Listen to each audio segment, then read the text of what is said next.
Sheikh Munir Abduroaf, who is our next speaker, is the Imam of Masjid al-Rauf in Highlands Estate. He obtained his bachelor's degree in Sharia from the Islamic University of Medina. He is a legal consultant in the Mediation and Arbitration Department of the MJC, where he is also an Executive Council member. He is an attorney and sworn translator of the High Court of South Africa. He's a marriage officer at the Department of Home Affairs, and I do believe in his spare time he's also studying for a PhD as well. He's busy on his thesis. Submitted it yet? He's waiting for the outcome, inshallah. He's going to be addressing the topic of the current status of, an overview of the Muslim Marriages Bill 2010, juxtaposing the position of major South African ulama formations and dissenting voices from within. So Sheikh Munir is going to grasp the proverbial nettle. Why have there been so many delays? Sheikh, over to you. بسم الله الرحمن الرحيم الحمد لله رب العالمين والصلاة والسلام على أشرف المرسلين سيدنا وحبيبنا ومولانا محمد صلى الله عليه وسلم وعلى آله وصحبه أجمعين ثم أما بعد. Shukran for having me today, and my topic basically is following all of the discussions prior to this. So we have heard basically all the problems currently faced by South African Muslims within the South African context with non-recognition of our marriages and the consequences in terms of Islamic law. Alright, so inshallah I will try to, based on the request there, to try to make it obviously answering all the questions, but also trying to run through all of the important points. Muslims living in South Africa, obviously we are here for over many hundreds of years. Right, 1654, it has been recorded that the first Muslim stepped on South African soil. Right, so there was no Muslim before that, and alhamdulillah we have quite a number of Muslims here today. The last census where the religion of the citizens of South Africa was taken into, basically counted, it was stated there was plus minus 750,000 Muslims. Right, it has increased since then, but that is basically the last recorded figure. Now, Muslims living in South Africa, we are bound by, in the private sphere, we are bound by Islamic law, by the Quran and the Sunnah of Nabi Muhammad sallallahu alaihi wasallam. In the public sphere, however, we are bound by South African law, right? And that is where we have this tension, right? And where the Constitution of South Africa comes into effect, and also mostly the spouses or the wives then going to the South African courts in order to enforce rights. But in terms of the Constitution of South Africa, but also wanting their Muslim marriages to be recognized. The consequence, however, is that it is not Islamic law that is enforced, it is South African law. Most of those cases, besides the violence versus Edwards, where it was required in terms of the Shafi'i school of law, it was where the Interstate Succession Act was challenged, the Maintenance Act was challenged, and so forth. Right? So existing South African law principles that has been given effect to. Right. Now, in terms of the current status in South Africa, we have section 15(3) of the Constitution that says that the right to freedom of religion, belief and opinion does not preclude legislation recognizing A, marriages concluded under any tradition or a system of religious, personal or family law, or B, systems of personal and family law under any tradition or adhered to by persons professing a particular religion. The bill sets out a statutory framework, and that is what we're looking at, a statutory framework for the legal recognition of Muslim marriages and their consequences. Right. So we have found that there has been a long journey in this regard.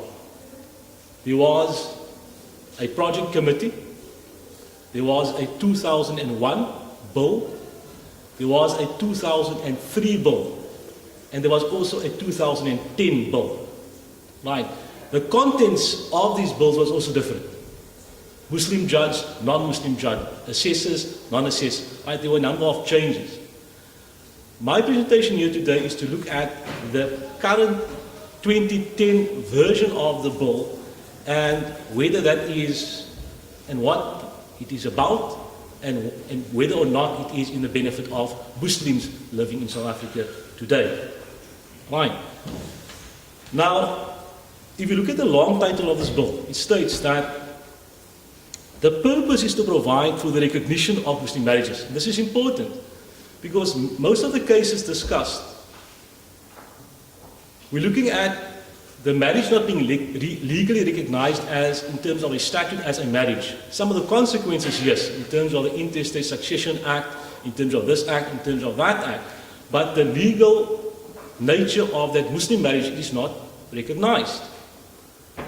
So here it says, to provide for the recognition of Muslim marriages, to specify the requirements for a valid Muslim marriage, to regulate the registration of Muslim marriages, right, to recognize the status and capacity of persons or spouses in Muslim marriages, to regulate the propriety consequences of Muslim marriages, to regulate the termination of Muslim marriages and the consequences thereof, and to provide for matters connected therewith. Right. I'm going to focus on a few aspects found inside of this bill.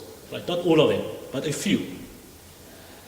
If a person looks at the marriage contract, the previous Pope basically stated that the problem is we do have the right to contract, but we do not do it. The Imams don't inform the parties that they have the right to enter into a contract and show them examples.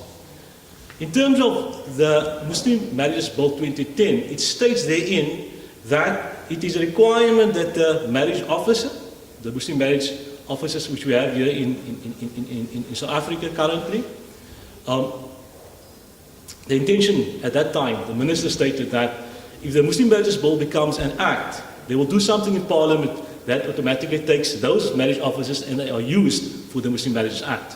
Currently that has not happened and there's been no forward moving concerning that. Right. Those marriage officers then are required in terms of legislation, if the bill becomes an act, to show them examples of contracts.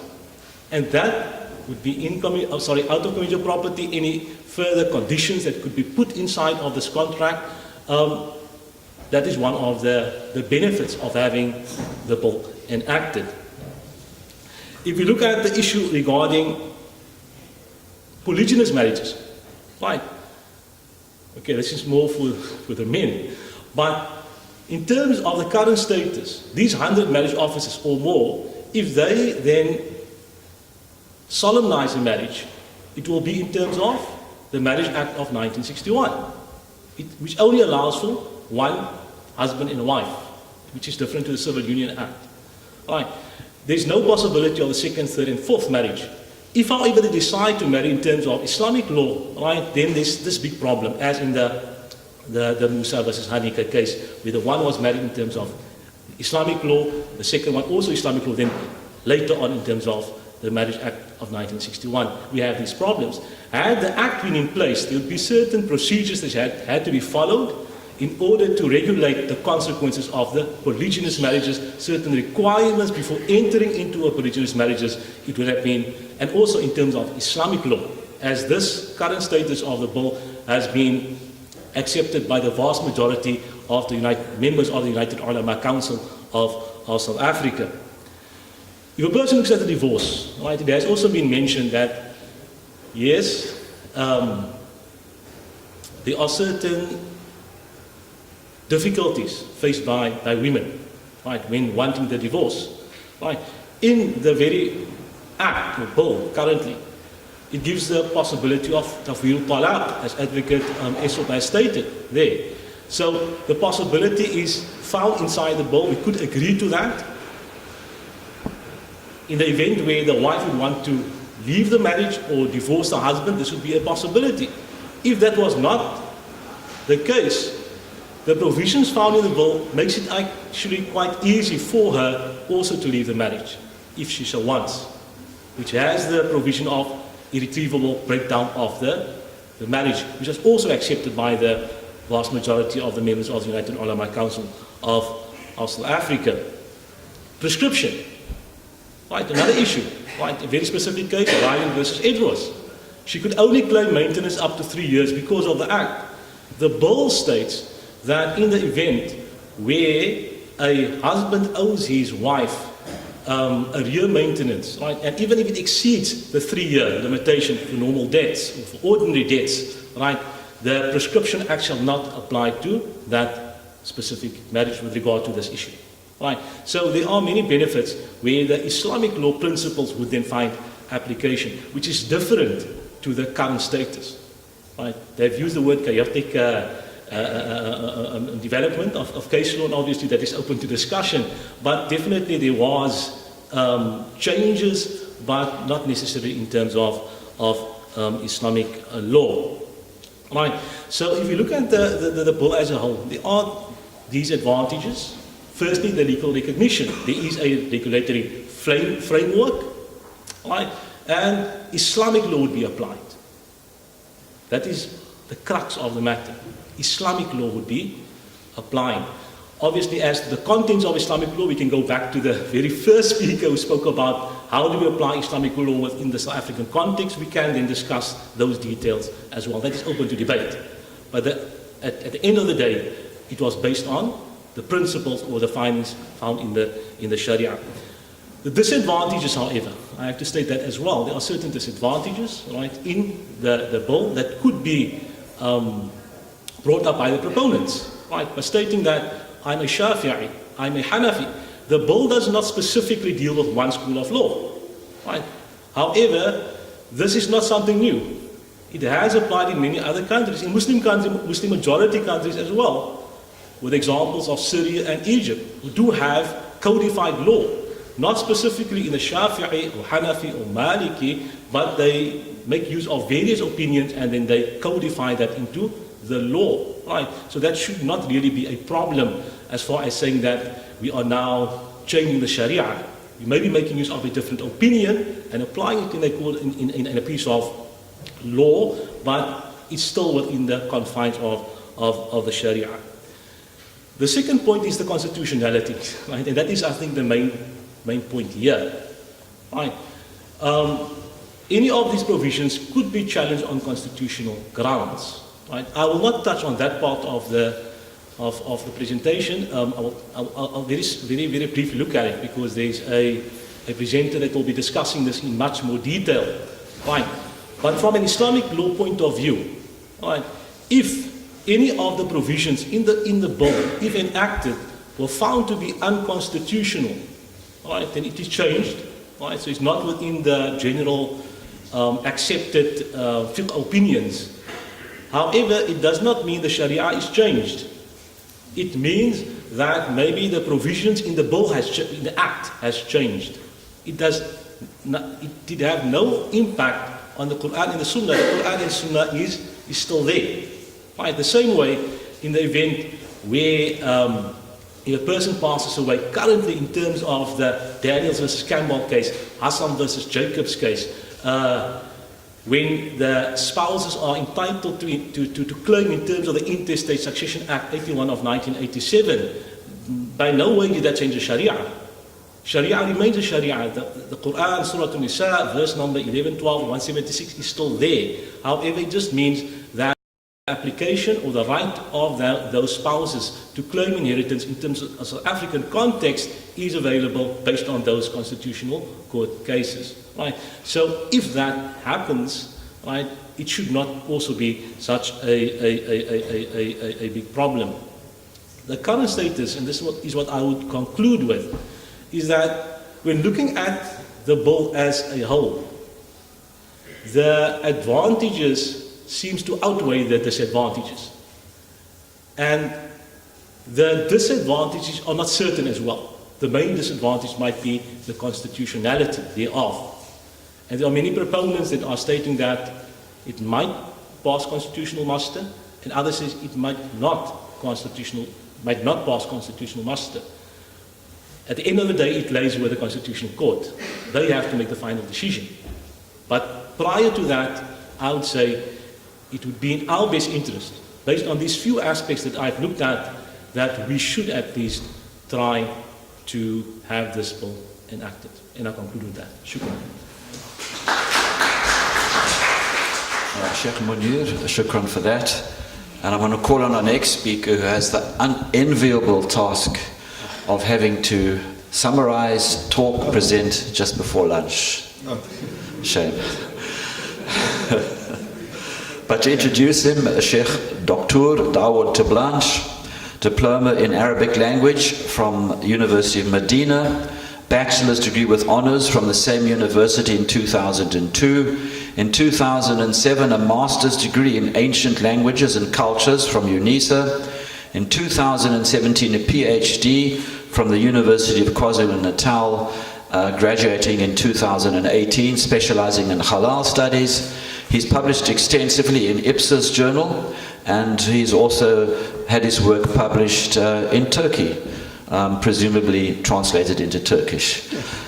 Sheikh Dawood, over to you. Bismillah ar-Rahman ar-Rahim. We thank Sheikh Munir Abduroaf for his presentation. The descending voices of the MMB cannot be wished away, nor will it disappear soon.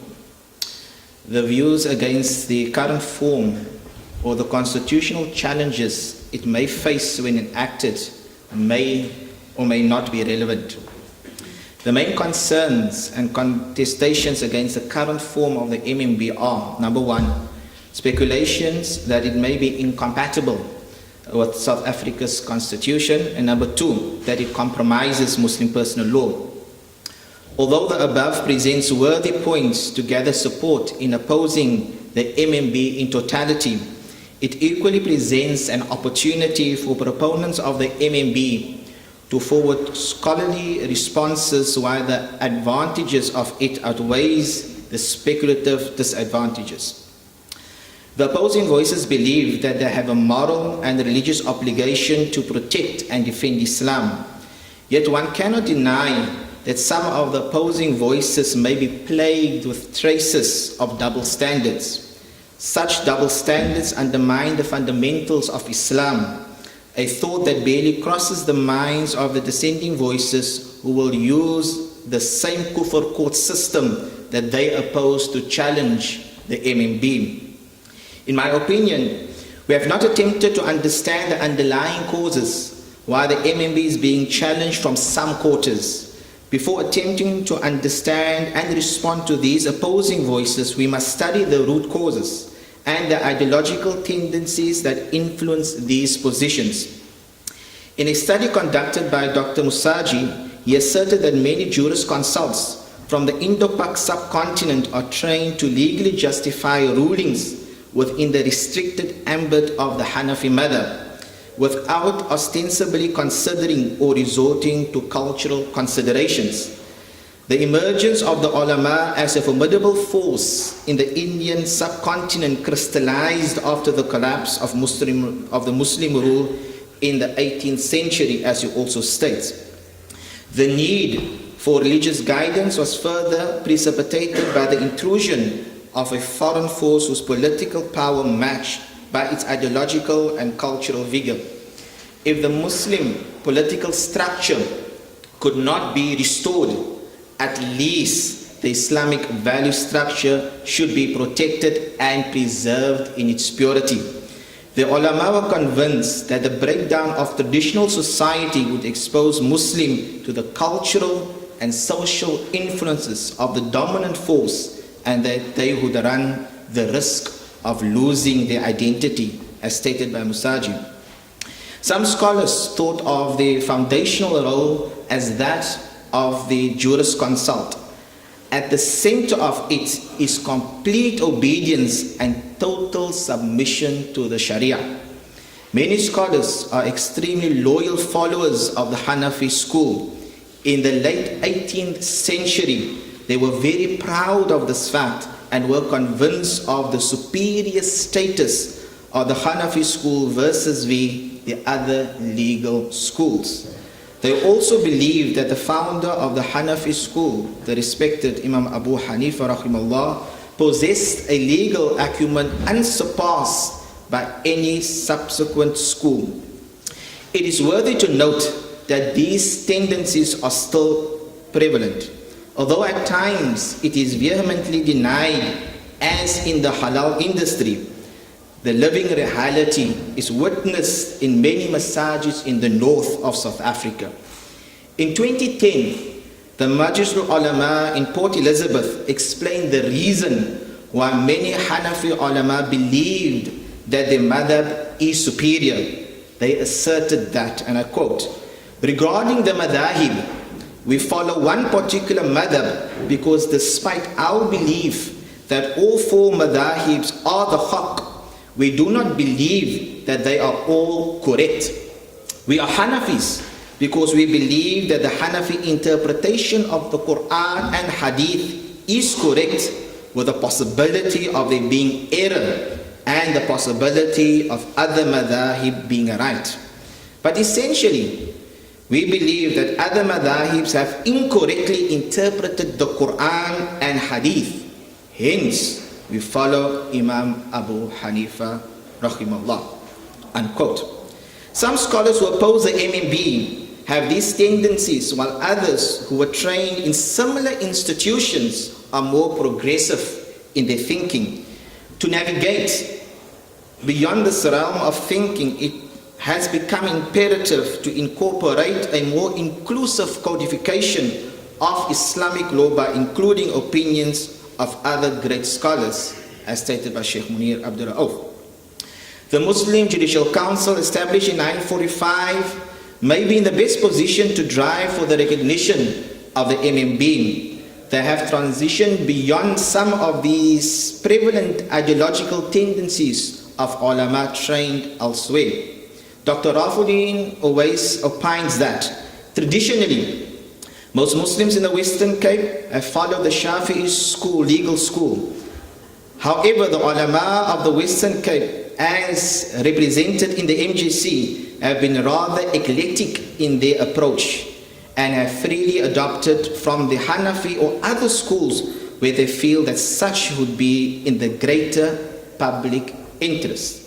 This eclecticism is in a large measure the product of a modern Middle Eastern approach to Islamic law, since it is there that many of the MJC ulama have been trained.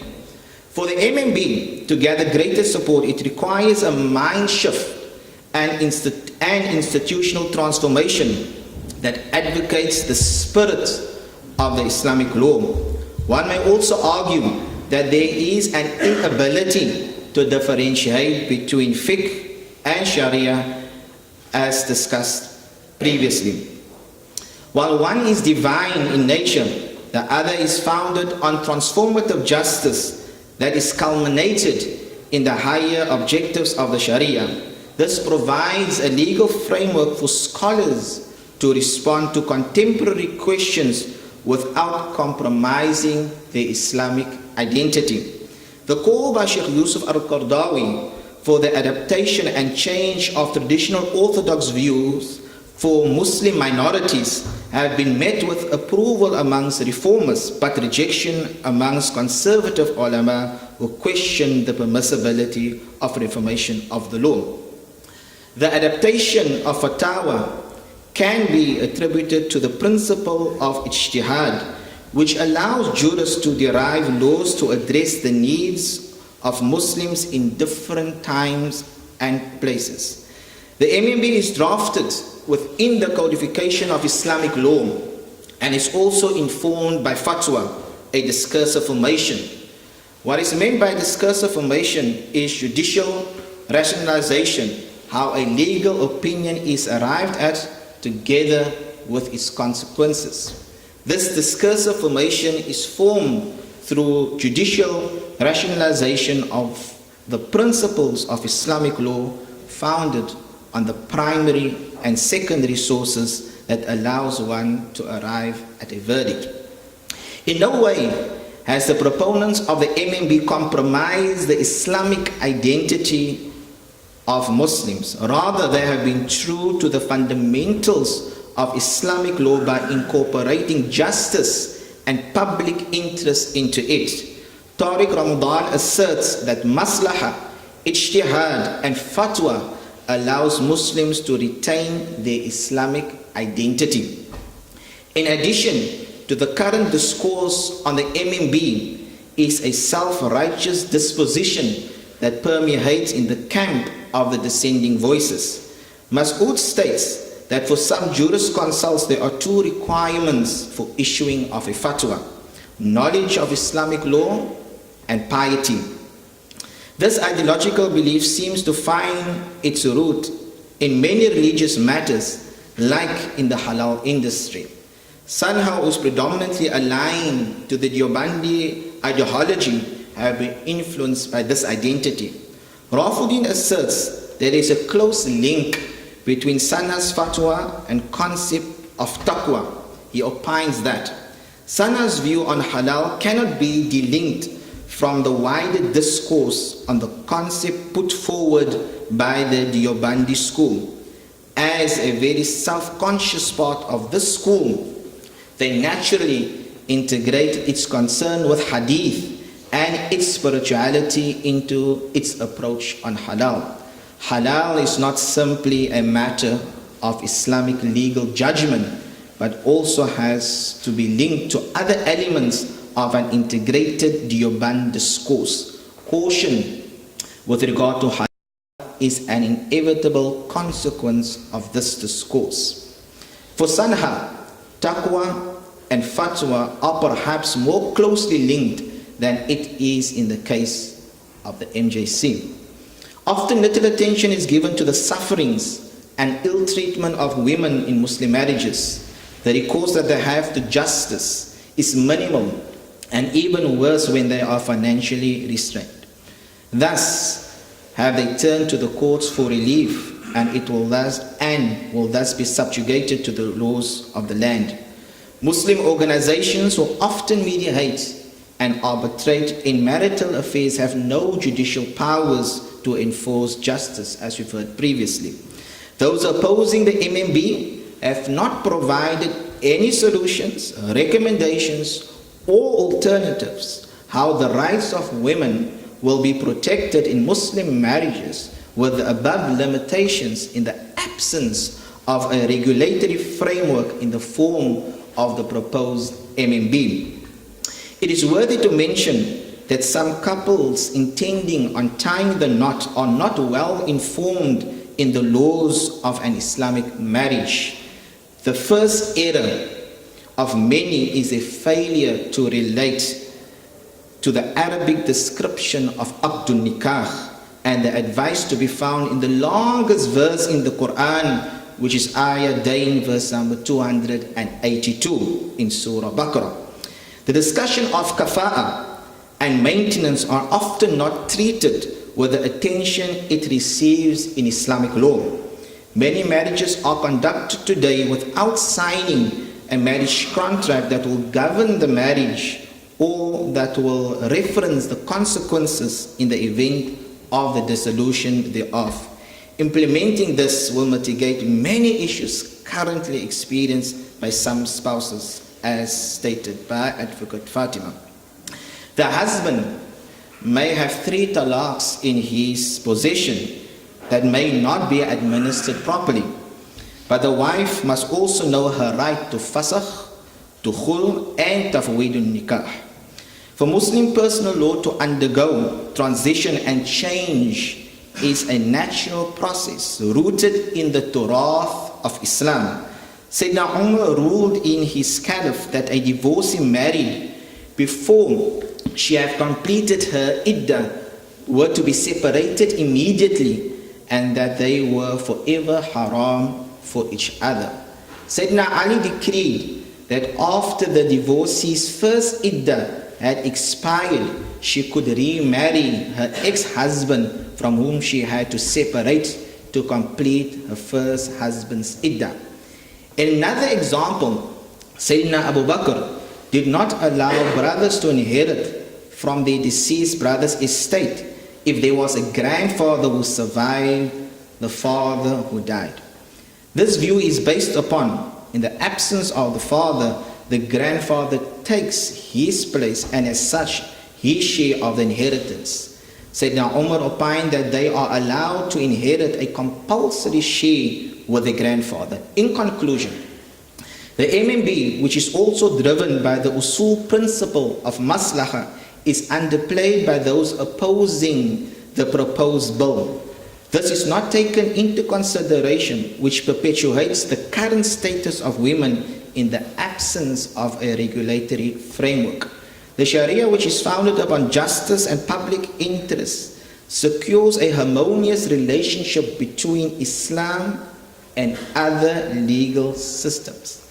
The companions, for example, established prisons, imposed tax on cultural lands in conquered territories, despite the fact that no textual authority could be found in favor of it.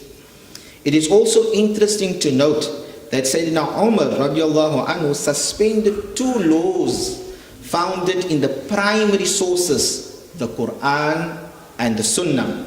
The Quran clearly articulates the recipients of zakah in Surah Tawbah, verse number 60, of which the Mu'allifatul Qulub is one of them. Sayyidina Umar suspended the practice of giving them zakah as more people started entering into Islam. Sayyidina Umar also suspended the practice of distributing conquered land to the liberated Muslim armies, a practice known to them as instituted by the Prophet Muhammad sallallahu alaihi wasallam. He held this view based upon the interest of generations still to come and declared it as waqf land in favor of all Muslims. In both of these views, he has not been ostracized by the other companions or declared to be out of the fold of Islam. Shukran.